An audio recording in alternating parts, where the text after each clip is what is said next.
Okay, I have a confession to make.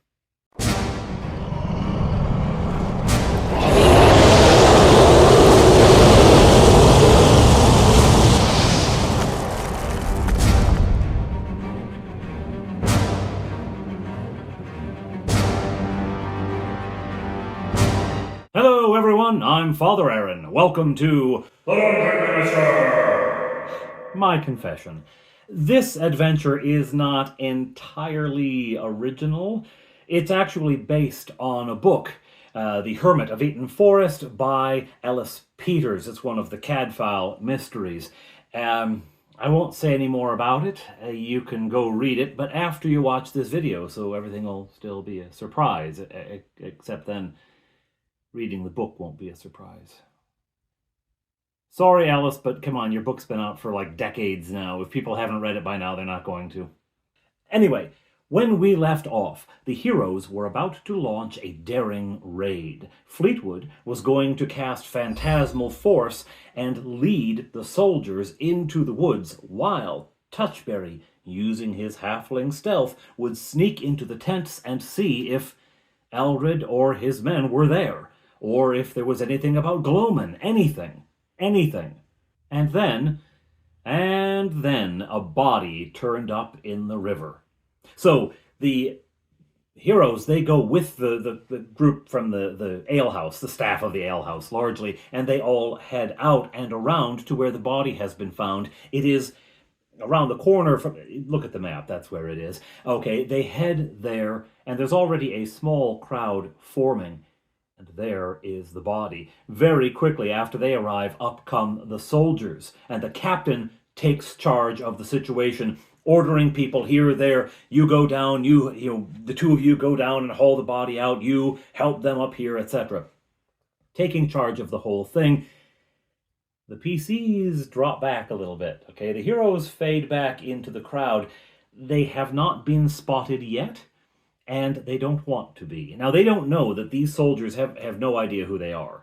Gorak didn't send message to them. He figured these guys aren't anywhere near the action. Why would I bother? So he hasn't told these guys, but they don't know that. So they stay back a little bit. But even staying back, they are curious, and their eyes are all over this. They recognize the kind of clothing that most of Count Cormac's soldiers were wearing. Could be Elred, it could be any of them. And so they are watching. Is it Elred? Is it Gloman? Is it one of Elred's men? But they can't give away that they're actually interested in this, that they have any connection to the Count and the Count's soldiers, right? So they're playing a dicey game here. Well, the body is hauled out of the reeds where it had been caught. It was stuck in the reeds at the bank of the river. Now, as this proceeds, the people on the bank, they're talking. The people who live in the hamlet are talking. And they're saying, well, it couldn't have gone in here. Well, what do you mean it couldn't have gone in here? Well, look, none of the reeds were damaged before the soldiers went down to get this body. Nothing was disturbed. It couldn't have gone over the bank here. And look across to the other side. There's no damage there. Huh? Could have gone off the bridge.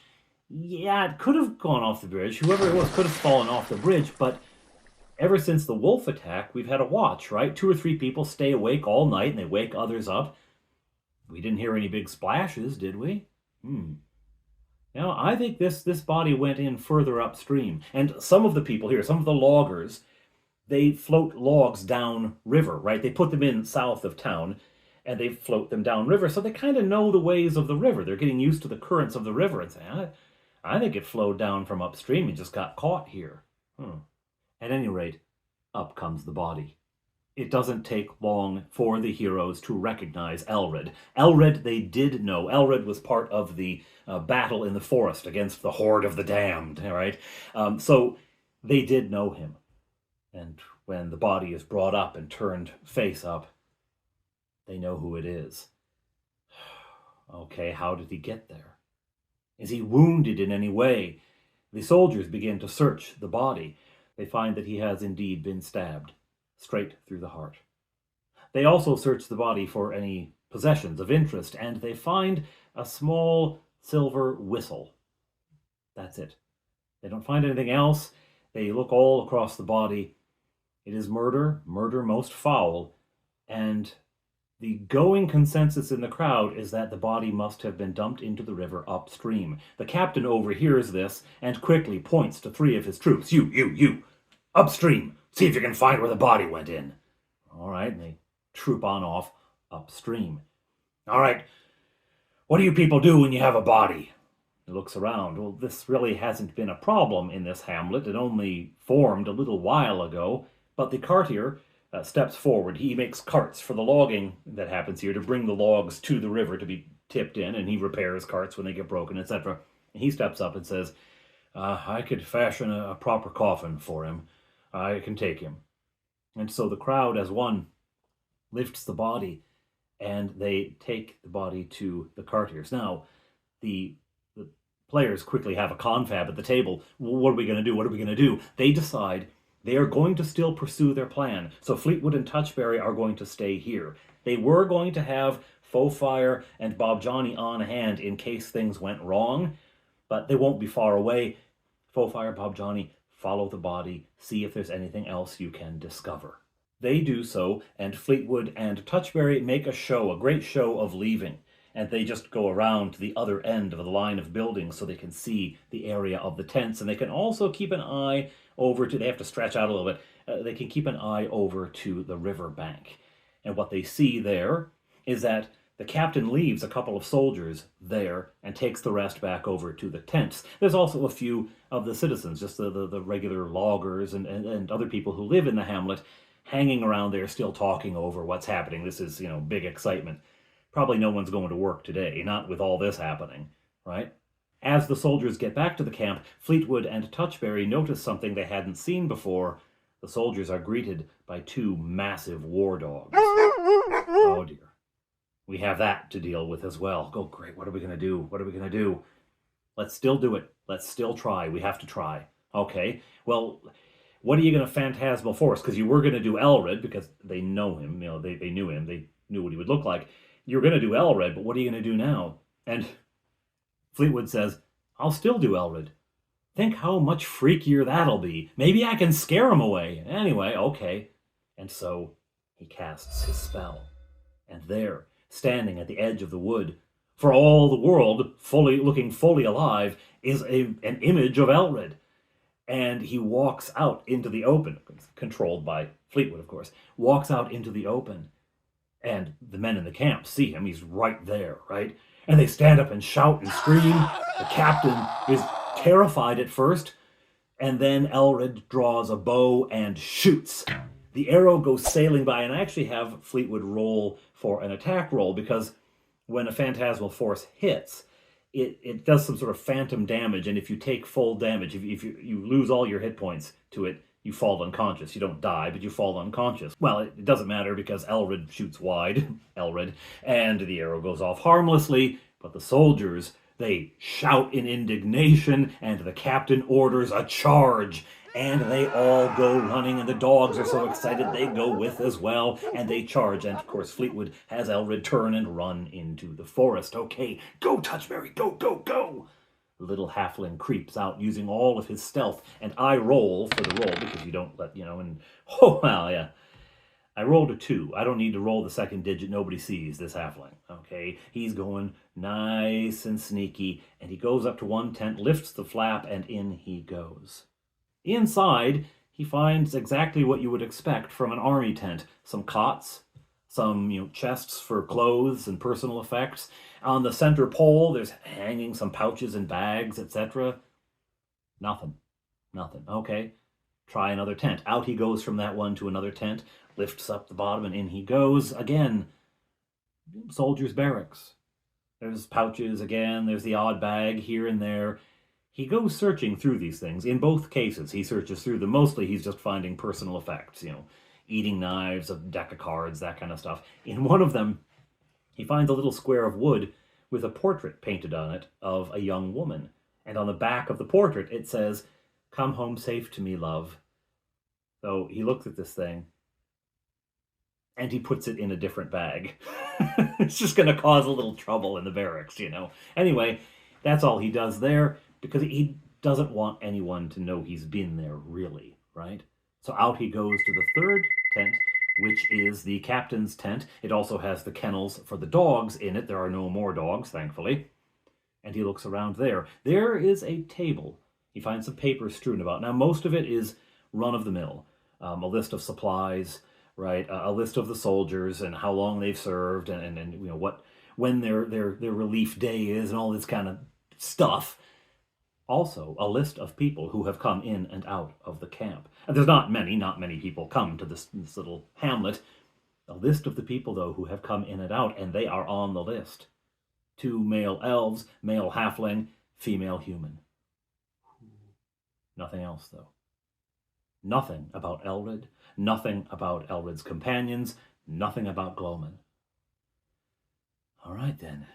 Clearly, Elred and the companions either came here before the soldiers or slipped in unseen somehow. We don't know, but all right, fine. Anything else? No, not really. Nothing of interest, except a scrap of paper on which is drawn a sun in black ink. Black sun. Touchberry doesn't want to take it because he doesn't want anyone knowing he was here, but he wants to remember it. So he says, I'm gonna stare at it and try to remember all of the details. I say, okay, I will roll an intelligence check to see if you do so. I'll do the rolling because you won't know whether you got it right or not. I will do the roll, and so you stare at it for a little bit to try to memorize it, and I make the roll. Okay. He doesn't. He doesn't remember it. Now, obviously, he remembers that it's a black sun, but he doesn't remember the kind of curl and twist of the rays of the sun. He doesn't remember any details about it. He just kind of remembers a general vague idea. So he could reproduce something that would look convincing from 20, 30 feet away, but not to someone who knew the picture. They would clearly see it wasn't the same. Anyhow, he does that, and then he's scooting out of there because he can hear the dogs and the men returning. He heads out of the tent on the side opposite the river. Now, meanwhile, the soldiers at the river have started to make some sort of moves to go back to the camp, and Fleetwood is panicking. What is he going to do? What is he going to do? Well, sleep. He has prepared today spells that are geared toward this mission. He knew that sleep might be needed, right? And so he sleeps them. It also catches some citizens, and they decide they're going to wake them up quickly. So Touchberry leaves and scoots around, is not seen. I make another roll. He easily makes it. It doesn't take much for a halfling. They're very sneaky. And Fleetwood sort of quietly goes over while the soldiers are arriving back at the tents and wakes up the citizens, the loggers and whatnot, who are there is only 2 or 3 of them, and gets them out of there, leaving the soldiers asleep on the riverbank.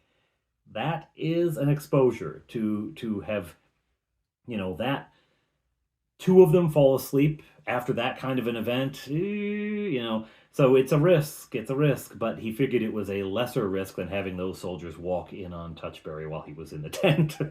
All right, the soldiers are back, and Fofire and Bob Johnny return from the Cartier. What did they find out? Well, some people who know a thing or two about this, they've seen dead bodies before, they've dealt with these things, maybe they were parts of an army back in the past or whatever, have looked at the body and they say he could not have been dead for more than a few hours. He was not in that river for long. And they also found, as they turned out his pockets, the soldiers went through his pockets, but anything common they didn't even bother with, right? A knife and they find a tiny little scrap of paper on which is written in tiny little letters, "Nothing yet. Searching west." Nothing yet. Searching west. The map with "no" all over it. Who is he writing this for? Is this written for Cormac? How is he going to communicate that to Cormac? How is he going to get it there? Well, that will just have to be a mystery for now. What are we going to do? They decide what they will do is go upstream. The captain had sent some troops upstream. They're going to go up as well and see if they found anything, right? So they begin to head out of the hamlet, and they spend some time moving through the area that has been logged. There's remains of trees around and the lumpy ground that used to be a forest. But eventually, they come to the edge of the logged area and they enter the forest. And then, without any warning, boom! There are the soldiers on their way back. Hey! What are you lot doing here? What are you doing in the woods here? And Bob Johnny decides to charm person. He's not wasting any time. He very subtly casts a charm person spell, and... Oh, hey! I remember you. Oh, it's great to see you. Guys, it's Arthur. He doesn't want to use his real name. Arthur, it's Arthur. Yeah, Arthur. Yeah, I haven't seen you since Oh, where did I see you? Oh, I've known this guy for a long time. Known him a long time. Great guy. And Arthur says, I was your drinking buddy. Yeah, we were drinking buddies. Wow, what's that? Was that down in Camoik? Yep, down in Camoik, all right. Oh, yeah, this elf can drink. I'm going to tell you, this elf can drink.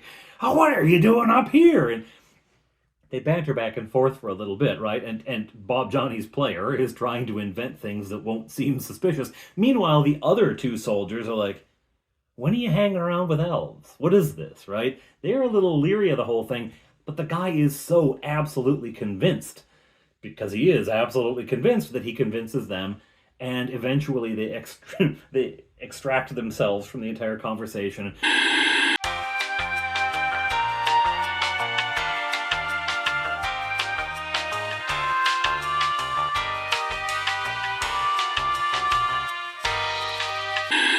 Hey, you come by the alehouse tonight. I'll buy you a pint. You can tell me about about old times. Yeah. Okay. Great to see you. Great to see you. And off they go. And the other guy said, "Why didn't?" But they head off, and sigh of relief from the players. Further into the woods they go, and they come across a muddy bank. They come across a place where the bank, at the hamlet, the bank is 5 or 6 feet above the level of the water. It's quite a steep drop. But here, it's muddy and low. There's a ford here. And there are indeed tracks, old tracks, that have gone back and forth and caked into the mud. But the other side looks freshly churned up. They do see on this side the soldiers' footprints, and they go into the water, and so the group follows. It's not very deep here. It's maybe 2 feet deep. It's a bit deep for the halfling. He's got to really power through, but he does. And they get to the other side. And there, on that muddy bank, they find the soldiers' footprints, obliterating most of what was at the edge of the water. But on this side, it's a bit higher, and down the slope of the bank come 2 long grooves with a pair of footprints between them. Footprints with the heel toward the river and the toe toward the bank, as if someone walked backward, dragging something heavy that made 2 grooves in the mud. Next to all of this, there's another set of these footprints going up. The footprints between the grooves are heavy in the heel. Those going up are heavy in the toe. Now, the soldiers did not go up the bank. They were told to go find where the body went into the river. They figure this is it. So they're off to tell their captain, let's go follow and see where those footprints lead to. Up the bank they go. Now, it's not far, and the bank, the earth hardens, right? It's away from the water. It's not muddy up at the top. And so the tracks are harder to follow. They do see a couple of hints, and there is the faintest hint of a trail. Well, that's our best guess. Let's follow it. Into the woods they go. This is actually another animal trail. It's a very lightly used one, but this is an animal trail, and down it they go.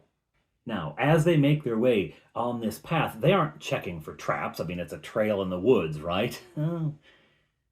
Touchberry stumbles on a tripwire stretched over the path. Now, I make a save. I think I made it a save versus paralysis. Not because of paralysis, but to see if he actually trips the wire. You know, like if you roll a trap that's a blade trap or something, you roll to see if the blade hits the person, right? So I'm going to see, did he hit it hard enough to activate whatever it was?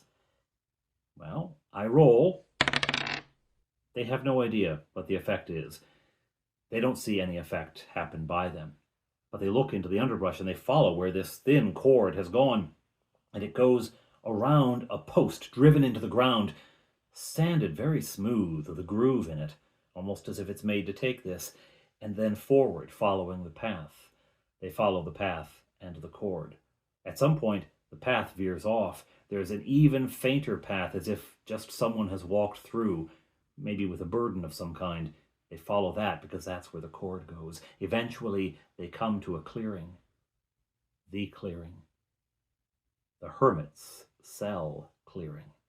And there the cord goes through a little notch in another post and up into a tree, and in the tree it is tied to a collection of random scraps of metal. It's an alarm. Was it sounded? They were far enough away they really wouldn't hear it unless it was super noisy. Was it sounded? They don't know. Now they think this hermit is more than meets the eye. Something's happening here. He's likely the killer. All right. Surround the cell. Everyone take up position. Fleetwood says, I'm going to yank on this cord and set that alarm off. See what he does. So everyone gets into position, and Fleetwood yanks on that cord as hard as he can. There's a loud noise. There's a brief scuffling sound from inside of the cell, inside of the little building, and out comes the hermit, darting toward the path that leads to Fenwood, right? The other trail that leads out of this clearing. The party is after him. Very quickly, he realizes they're behind, and he puts on some speed. He's really motoring now. He's surprisingly agile and swift for, a hermit. Okay, they are after him, though. Now, Fleetwood is wearing scale armor.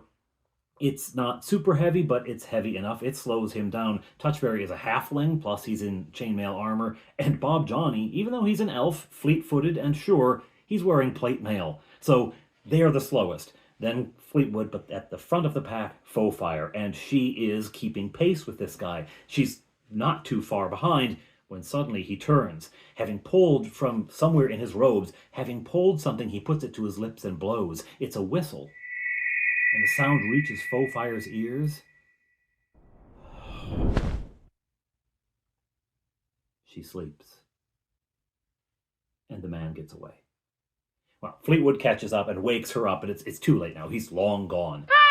No. He's going to go into Fenwood. He's going to tell people about this, and then we're going to look like the murderers. I mean, they said that the body had only been in the river for a few hours. We show up and somebody dies, and then we go and attack a holy man. They're going to come and arrest us. They're going to come and throw us in. They're going to execute us, right? What are we going to do? Well, they're not going to catch us. They're not going to catch us, but we have to catch him. What if we wait here? We will wait here, and when he or they return, we'll get him then. Okay, I guess the plan is get her, Ray. Oh, well. They head back to the cell. So in the meantime, he's going to take a while getting there and getting back and convincing people, whatever he does, right? I mean, if he's going to get away, if he's just going to run, well, he's going to run. We're not going to catch him. So let's go check the cell. Let's check out there. They search the place. What do they find? Well, some of it's unremarkable on the surface. In the front room, the living area, there's a hearth, and it has a little pot of soup boiling over it, sort of a ham stew thing going on. The bed, just an ordinary bed, although they do find a dagger between the bed and the wall. Like someone sleeping there could easily grab it. Well, there's no door on the place, so you might want some protection, but what's in the food cabinet? There's a cupboard full of food. What's in there? A lot of freshly salted pork. And a huge basket of eggs. Huge basket of eggs. Do you remember? The holy man predicted that wolves would attack, and lo, wolves attacked and slaughtered some pigs. The holy man predicted there would be no eggs, and lo, no eggs were laid one night. Okay, what about the chapel? The chapel's a very simple room. A couple of chairs, a stone altar, 2 candlesticks, and there in the center, reliquary. It's a box for saints' relics, okay? It's a cabinet. This one's rather large. Its door is open, and it is empty. You would put an empty reliquary on an altar, but he did. Let's search for secret doors. So the elves search for secret doors, and they find the altar. The altar moves. Although it is this huge stone block, they put their muscle to it, and it slides almost gracefully. So perfectly calibrated and balanced this mechanism is. As soon as it slides, it exposes a hole in the floor. Little rope ladder wound up and tied to one side. And the smell. Decay. Rotting flesh. All right. We'll go down. They unroll the ladder, and Fleetwood goes down to find a small chamber, 10 by 10, in which are two bodies, decomposing, dressed in black and gray. There are also signs that someone else spent time down here. And there's blood. I think we found where Elred was murdered, where he was held captive. The other two have been dead for a while. Why was Elred left alive? Back up the rope ladder. Close the altar, let the dead rest for now. Beneath an altar is as good a burying place as any. Let's wait for this guy. We're gonna nail him. And so they wait. It takes a while, but eventually the hermit returns in the company of 6 of Gorak's soldiers, heavily armed and bringing both war dogs. Well, the dogs sniff out the locations of the heroes. They had hidden themselves, but that was no avail because the dogs sniffed them out and attack. The dogs are loosed, the men begin to fire crossbow bolts, and the ones with melee weapons charge into battle. Oh, big mistake, guys. Big mistake, because Touchberry has been waiting for this. Into combat he goes, and is brutal. He is slaying about him on each side. The only thing he doesn't want to hurt is the dog, because they don't really like to hurt animals if they can help it. But these dogs are trained to kill. They can't help it. All right. There's the dog for you.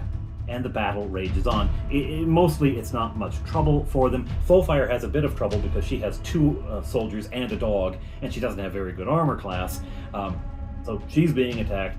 Touchberry dispatches his and rushes over to help. Finishes them up. Meanwhile, Bob Johnny is focusing on the hermit. He has fired a magic missile that was one of the spells he had for the day, and he is attempting to get close enough to web the guy. He is watching the battle, the hermit. He's watching the battle and seeing it turn against him very quickly. He decides, enough of this, and he turns to run. But not fast enough, because Bob Johnny was on him, and web! 2 of the soldiers survive, and they surrender. They surrender. One of the dogs is still alive, although injured, the other dead. All right. Let's have some answers. Who are you? What are you doing here? The hermit won't say anything. The hermit clams right up. Fine. ESP, one of the spells that Fleetwood had prepared. He casts it, and his mind begins reaching into the mind of this hermit. The hermit is battling, fighting to keep his mind his own, but eventually his mental defenses break down, and the man's mind is open to Fleetwood, as the others pepper him with questions, getting him to think thoughts that Fleetwood could then read. Who are you? Why did you murder Elred? What do you know about Gloman? These questions prompt answers. The hermit is Gloman. He is an 8th level thief. He joined the Count years ago after having to flee from his home city, where he stole a powerful magical item from the head of the Thieves' Guild. He was seen doing it. He was caught in the act, but he escaped and fled north. The magical item? The Sandman's Whistle. A whistle that casts the effect of a sleep spell on one person, one target per day. Where did he flee? To Kilmarnock, where he joined up with the Count's army and soon became a trusted and valuable member of the Count's forces. He was skilled in stealth, of course, as a thief. He was actually one of the people who tailed the heroes when they were in Kilmarnock long ago. He was trusted by the Count. He became friends with some of the other soldiers, Elred included. They were good buddies. He was given the task of carrying the treasure to Lord Morgan, and it was too much. The temptation overwhelmed him. He had been so unsettled for so long, so much of his life an open question. Here, he could establish himself. He could start his own thieves' guild. He could have power, fortune. He grabbed it. He staged his own death, killing a rabbit and using its blood to bloody the horse. He slit the saddlebags, rather than taking them, to emphasize that the treasure was missing, and sent it on its way. And then, as he crossed through the woods, he ran into an old hermit who lived in a cell in another part of the woods. And from that hermit, he purchased the robes and the medals. And adopting this disguise, figuring that no one would bother an old hermit on the road, he came to Fenwood. There, the hermit had told him, there was a cell, abandoned, that he could take over. And he moved in. He moved in and became the holy man of Fenwood Forest. Not a bad gig. But then Elred and his companions came. He'd heard they were in the village, but he had hoped no one would bother him. But soon enough, they arrived at his door, seeking information. He called to them from deep within. He called, "Come in, come in." And, as an act of courtesy, they left their weapons outside so as to respect the sanctity of this holy man's cell. They left their weapons outside and came to the chapel to see him.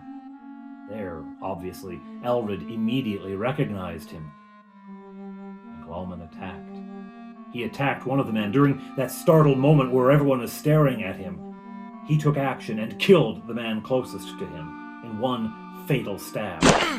The other two scrambled for their weapons. He chased them and stabbed the other in the back as Elred made it outside and was running toward Fenwood. The sound of the whistle came to his ears, and down he went.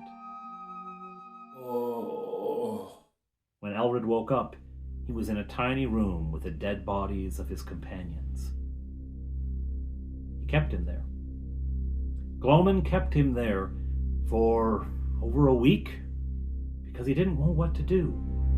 This was his friend. He didn't want to murder him, but what was he going to do? He kept trying to convince him. He kept trying to convince him, bribe him, something to win him over so he wouldn't have to do it. But when the heroes showed up, he knew he was in trouble. A noose was forming and tightening, and it drove him to action. And that night, he came down the rope ladder and stabbed Elred through the heart. Weeping as he did so, he then heaved him on a rope up out of the pit and dragged him through the forest upstream.